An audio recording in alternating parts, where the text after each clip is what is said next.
అందరికీ నమస్కారం. Welcome back to Vamshi Bhavani. So ఇవాళ మనం డిస్కస్ చేయబోతున్న టాపిక్ అటామిక్ స్ట్రక్చర్ అనమాట.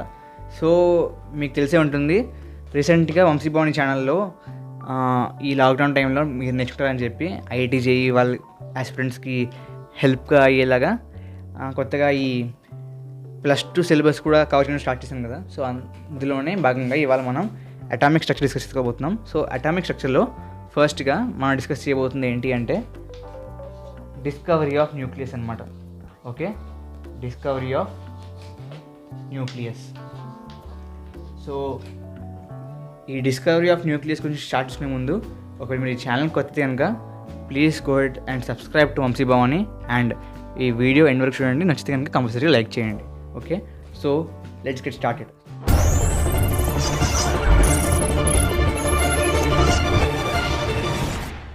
సో డిస్కవరీ ఆఫ్ న్యూక్లియస్ గురించి ఇప్పుడు డిస్కస్ చేసుకుందాం. సో బేసిక్గా నేను మ్యాక్సిమం ఎంత పాసిబుల్ అయితే అంత పాసిబుల్ అయ్యే విధంగా, ఎంత ఈజీ అయితే అంత ఈజీ అయ్యే విధంగా సింపుల్ పాయింట్స్లో చాలా క్రిస్ప్గా ఇవ్వడం ట్రై చేస్తాను. ఓకే, ఫస్ట్ ఆఫ్ ఆల్ 1911లో ఇయర్ 1911లో లార్డ్ రూదర్ఫోర్డ్ అనే సైంటిస్ట్ ఒక ఎక్స్పెరిమెంట్ని క్యారీ చేశాడనమాట. ఒక ఎక్స్పెరిమెంట్ని కండక్ట్ చేశాడు. ఆ ఎక్స్పెరిమెంట్ ఏంటి అంటే పెనిట్రేషన్ పవర్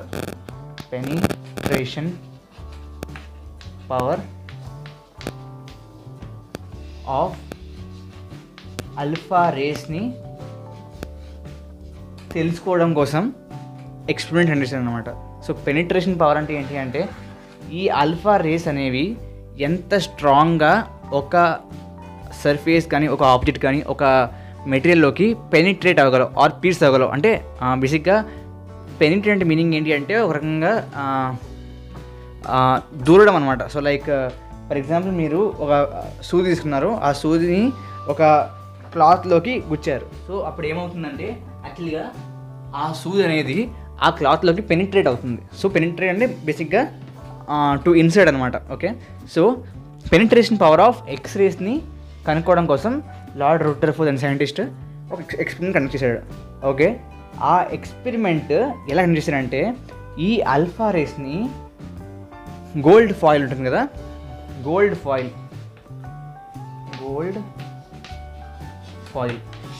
ఓకే, ఈ ఆల్ఫా రేస్ని గోల్డ్ ఫాయిల్లోకి బంబార్డ్ చేశాడు. బంబార్డ్ అంటే ఇండైరెక్ట్గా ఇది ఒక గోల్డ్ ఫాయిల్ అనుకుంటే దాని మీదకి లైక్ ఫోర్స్ఫుల్గా లైక్ త్రో చేశాడు అనమాట, పుష్ చేశాడు ఎక్స్రేస్ని.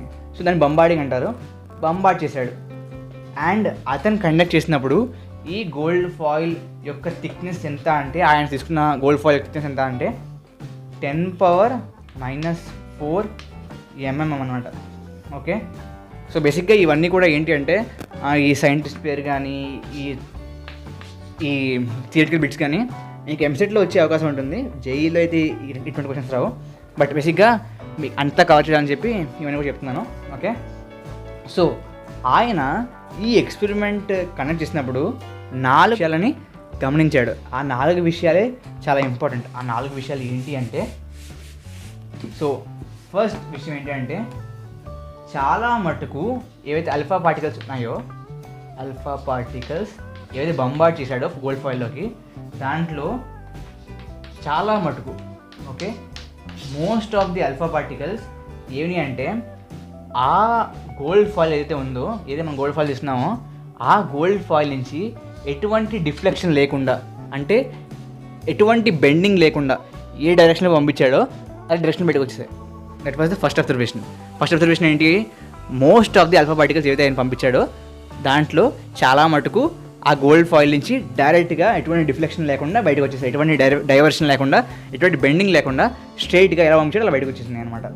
ఇది ఫస్ట్ పాయింట్. సెకండ్ పాయింట్ ఏంటి అంటే some of the alpha particles, some అంటే చాలా కొన్ని ఆల్ఫా పార్టికల్స్ ఏమైనాయి అంటే deflected by an angle of 90 degrees. So ఇది చెప్పాను, స్ట్రైట్గా ఎటువంటి డిఫ్లెక్షన్ లేకుండా, ఎటువంటి యాంగిల్ చేంజ్ లేకుండా ఎలా పంపించాలో అలా వెళ్ళిపోయి నేను చెప్పాను కదా. సో అదేవిధంగా కొన్ని ఆల్ఫా పార్టికల్స్ ఏమి అంటే 90 degreesతో డిఫ్లెక్ట్ అయ్యాయి అన్నమాట. ఓకే, సో ఒకవేళ మీరు ఈ విధంగా పంపిస్తే ఈ పంపించిన సర్ఫేస్కి 90 డిగ్రీస్ చేసుకుంటూ, ఓకే ఇది 90 అనుకుంటే 90 డిగ్రీస్ చేసుకుంటూ అది ఆ సర్ఫేస్ బయటకు వచ్చిందనమాట. ఓకే, అది యాక్చువల్గా దీని మీనింగ్ అంటే మీరు ఇలా పంపించారనుకోండి బయటికి ఇలా వచ్చాయి అనమాట. సో 90 డిగ్రీస్కి రిఫ్లెక్ట్ అవుతూ బయటకు వచ్చాయి చాలా, లైక్ కొన్ని. ఓకే, కొన్ని ఇలా అవుతే చాలా ఫ్యూ, చాలా చాలా కొద్ది క్వాంటిటీ, అంటే ప్రతి 20,000 ఆల్ఫా పార్టికల్స్లో ఒకటనమాట. ప్రతి 20,000 ఆల్ఫా పార్టికల్స్లో ఒక ఆల్ఫా పార్టికల్ ఏం చేసిందంటే deflected by an angle of which is greater than 90, అంటే 90 డిగ్రీస్ కంటే ఎక్కువ. ఓకే, గ్రేటర్ దెన్ 90 డిగ్రీస్ యాంగిల్తో ప్రతి 20,000 ఆల్ఫా పార్టికల్స్లో ఒకటి అనమాట. సో అంత తక్కువ, చాలా చాలా కొద్ది పార్టికల్స్ మాత్రం ఈ గ్రేటర్ దెన్ 90 డిగ్రీ యాంగిల్స్తో డిఫ్లెక్ట్ అయ్యాయి. సో 90 డిగ్రీస్ నేను ఏం చెప్పాను, 90 అంటే ఇలా వెళ్ళింది స్ట్రైట్గా పైకి వెళ్ళిపోద్ది, అవును కదా. సో దిస్ ఇస్ 90 కదా. అదే గ్రేటర్ దెన్ 90 అంటే ఏంటి, గ్రేటర్ దెన్ 90 అంటే అసలు అవి ఫాయిల్లోంచి పాసే అవ్వలేదు, వెనక్కి వచ్చేసాయి. అర్థమైందా? సో గ్రేటర్ దెన్ 90 అంటేనే ఇలా అవుతే డిఫ్లెక్షన్ అనేది సో డిఫ్లెక్షన్ అనేది విత్ రెస్పెక్ట్ టు ఈ సర్ఫేస్ అనమాట. సో ఇలా స్ట్రైట్ ఉంచారనుకోండి, డిఫ్లెక్షన్ అంటే ఎంత అవుద్ది, like with respect to surface. So 90 కంటే ఎక్కువ అంటే ఏమైంది అంటే ఆ పార్టికల్స్ ప్రతి 20,000లో ఒక పార్టికల్ అసలు ఫాయిల్లోకే వెళ్ళాయి అనమాట. సో డైరెక్ట్గా రిఫ్లెక్ట్ బ్యాక్ అయిపోయింది. ఓకే, సో అసలు ఆ ఫాయిల్ గుండా అసలు పాసే అవ్వలేదు. అలా చాలా కొద్ది పార్టికల్స్ అయ్యాయి అనమాట. మరియు ఫోర్త్ అబ్జర్వేషన్ ఏంటి అంటే స్కాటరింగ్. అంటే ఈ ఆల్ఫా పార్టికల్స్ అయితే ఉన్నాయో వాటి యొక్క స్కాటరింగ్ అనేది ఆయన అబ్జర్వ్ చేసింది ఏంటి అంటే స్కాటరింగ్ అనేది, ఓకే స్కాటరింగ్ అనేది ఏమైంది అంటే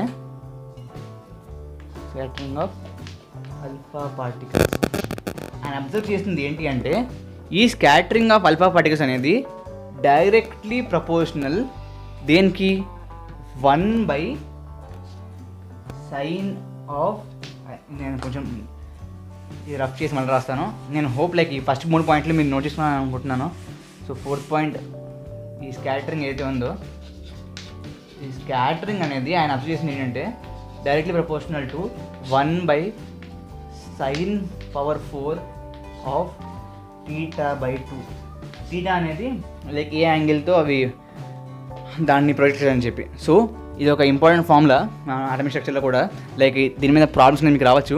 సో దీన్ని గుర్తుపెట్టుకోండి. ఏంటి అంటే ఈ స్కాటరింగ్ ఏదైతే ఉందో అది ఏమైందంటే it was directly proportional to 1/sin⁴. అంటే మీనింగ్ ఏంటి, it was inversely proportional to sin⁴ of θ/2. θ అనేది angle which is bombarded. Okay, ఇది important point. So these were the 4 points ఏవైతే లార్డ్ రుదర్ఫోర్డ్ ఏవైతే ఉన్నారో ఆయన యొక్క ఎక్స్పెరిమెంట్ కండక్ట్ చేసినప్పుడు ఆయన చూసినవి అబ్జర్వ్ చేసినవి.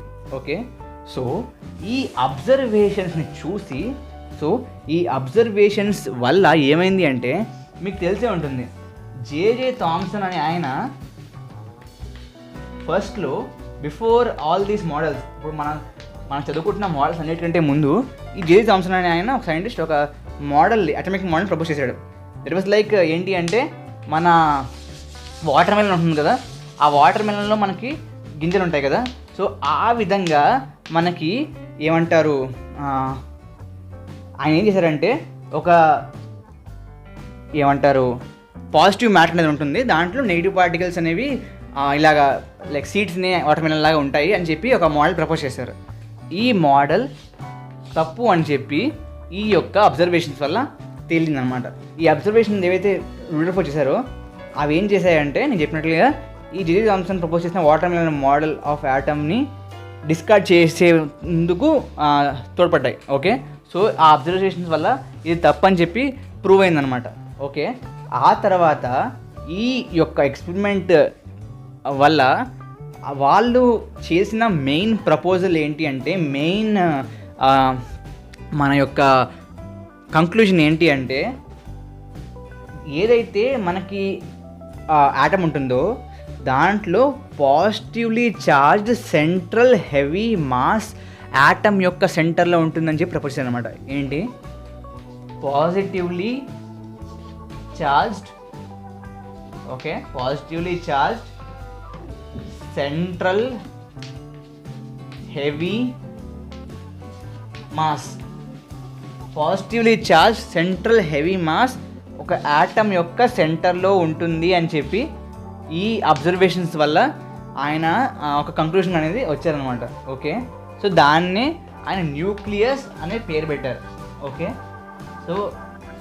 సో బేసిక్గా ఆయన penetration power of alpha rays కనుక్కుందామని చేసిన ఎక్స్పెరిమెంట్లో ఆయన యాక్సిడెంటల్గా న్యూక్లియస్ని కనిపెట్టాడు అనమాట. ఓకే, సో ఈ విధంగా న్యూక్లియస్ అనేది డిస్కవర్ అయింది. ఓకే, సో ఆ తర్వాత మరికొన్ని ఎక్స్పెరిమెంట్ చేసి ఆయన కొన్ని ఏమంటారు మరికొన్ని కంక్లూజన్స్ అనేవి న్యూక్లియస్ గురించి ప్రపోజ్ చేశారనమాట. ఓకే, న్యూక్లియస్ గురించి మరికొన్ని కంక్లూజన్ అనేది ఆయన ప్రపోజ్ చేశారు. ఓకే, అవి ఏంటో ఇప్పుడు తెలుసుకుందాం. ఫస్ట్ది ఏంటి అంటే size of nuclei can be calculated from the equation అని ఒక ఈక్వేషన్ ప్రపోజ్ చేశారు. ఆ ఈక్వేషన్ ఏంటి అంటే R = 1.3 × 10⁻13 m⁻1/3 centimetre. Okay, radius ఏంటి 1.3 × 10⁻13 టైమ్స్ m⁻1/3 సెంటీమీటర్స్ అనమాట. ఇక్కడ m అంటే ఏంటి అంటే m ఈజ్ మాస్ నంబర్.